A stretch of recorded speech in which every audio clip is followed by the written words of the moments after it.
বুবুল হাজৰিকা গুৱাহাটী মহানগৰীত এনেকুৱা পৰ্যন্ত দাম বৃদ্ধি হৈছে যে বিক্ৰেতাই আদা বিক্ৰী কৰিবলৈ বাদ দিব লগা এটা অৱস্থাৰ সৃষ্টি হৈছে ৰহৰ দাইল বিক্ৰী কৰিবলৈ বাদ দিব লগা এটা অৱস্থাৰ সৃষ্টি হৈছে এতিয়া বিভিন্ন বজাৰত এতিয়া আপোনাৰ লখিমপুৰৰ বজাৰত কেনেকুৱা পৰিবেশ লখিমপুৰত দাম বৃদ্ধিৰ জুয়ে কিদৰে সাধাৰণ জনতাক কুঙা কৰিছে চাওক ৰাজদীপ যদি গুৱাহাটীতে সেই অৱস্থা তেতিয়াহ'লে লখিমপুৰত কেনেধৰণৰ এটা অৱস্থা হ'ব সেই কথা নিশ্চয় অনুমান কৰিব পৰা যাব কাৰণ এতিয়া বজাৰলৈ যদি কোনোবা আহে হাতত যদি মোনাটো লৈ আহে তেতিয়াহ'লে তেওঁ ঘূৰি যাওঁতে এটা বিখন্ন মন লৈ ঘৰলৈ যাব লাগিব কাৰণ তেওঁ বস্তুখিনি কোনো কাৰণতে মনত সুখ এটা নালাগে কাৰণ যিমান তেওঁ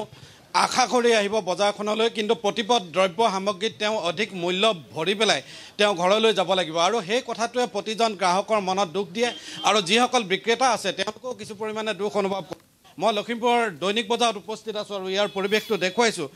পুৱাই ইয়াত শাক পাচলি বজাৰৰ পৰা আৰম্ভ কৰি মাছ মাংস সকলো বজাৰ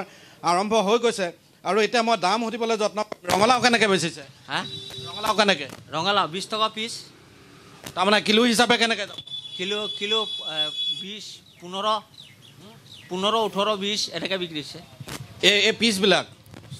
ভাত কেৰেলা কেনেকৈ ভাত কেৰেলা 60 টকা 60 টকা পাচলি কিনিব পৰা হৈছেনে বজাৰত আহি কি কৰিম পাৰিছোঁ আৰু যেনে তেনে ল'ব পাৰিছোঁ যি দাম আপুনি 100 টকাত কিমান পাচলি পাম বুলি ভাবে 100 টকাত এতিয়া নাই নহয় 10 টকা মোনাটোতো ভৰ্তি নহয় মোনা ভৰ্তি নহয় মোনাটো ভৰ্তি হ'ব নে 100 টকা নাই 100 টকাত মোনা ভৰ্তি ক'ত হ'ব নহয় এতিয়া আপুনি কি কি ল'লে এই পাণ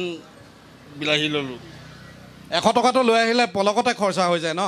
আমি আনসকলে আছে তেওঁলোকৰ কাষলৈ আহিছোঁ দাদা জিকা কেনেকৈ বেচিছে জিকা এইটো 40 টকা কেজি বেচিছোঁ আমি 40 টকা ভোল ভোল 40 ভোল 40 জিকা 40 ভাত কেৰেলা 60 টকা ভাত কেৰেলা 60 টকা স্কচ 20 টকা কেজি হ'লেও এতিয়া আপোনাৰ এতিয়া দাম কমিব লাগিছিলে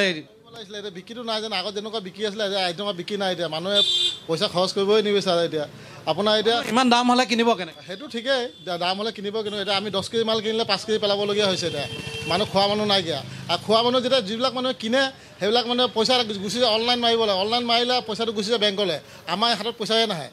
আমি এতিয়া মাংসৰ দোকানলৈ যাম কেনেকুৱা ধৰণৰ দাম লখিমপুৰত সেই কথা আমি দৰ্শকসকলক জনাম আৰু এয়া সকলো আহিছে পাচলি কিনিব পৰা হৈছে নে চাব পৰা হৈছে পাচলি কিনিব পাৰি নে চাব পাৰি এতিয়া সব কৰিব পাৰি চাব পাৰিলে কিনিব পাৰি সব পাৰি দাম ঠিকে আছে দাম ঠিক আছে দাম ঠিকে একেবাৰে ধুনীয়া আছে দাদা আপোনাৰ ওচৰলৈ আহিছোঁ শাক পাচলি কিনিব পাৰিবনে এতিয়া কেনেকুৱা ধৰণৰ দাম হৈছে একদম বিৰাট দাম মানে উপায় নাই এতিয়া আমাৰ জনসাধাৰণৰ উপায় নাই চৰকাৰখনৰ একো নিয়ন্ত্ৰণ নাই চৰকাৰটো নিয়ন্ত্ৰণ নাই দেখি আছেতো ৰাইজে সকলোৱে আমি মাংসৰ দোকানলৈ আহিছোঁ তেওঁলোকে মাংস লোকেল মুৰ্গী আৰু ব্ৰইলাৰ মুৰ্গী বা কয়লা এইবিলাক কেনেধৰণে তেওঁলোকে বিক্ৰী কৰিছে তাৰ অকণমান অনুমান লৈছোঁ দাদা অকণমান আগবাঢ়ি আহক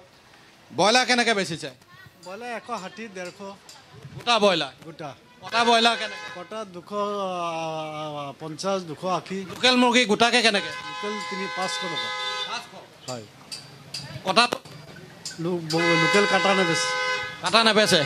কাটি দিলে 600 মান ল'ব আৰু নাই নাই নাই সেইটো বেচিবই নোৱাৰে এনেকৈ আপোনাৰ যদি লাগে তেতিয়াহে কাটি দিয়া হ'ব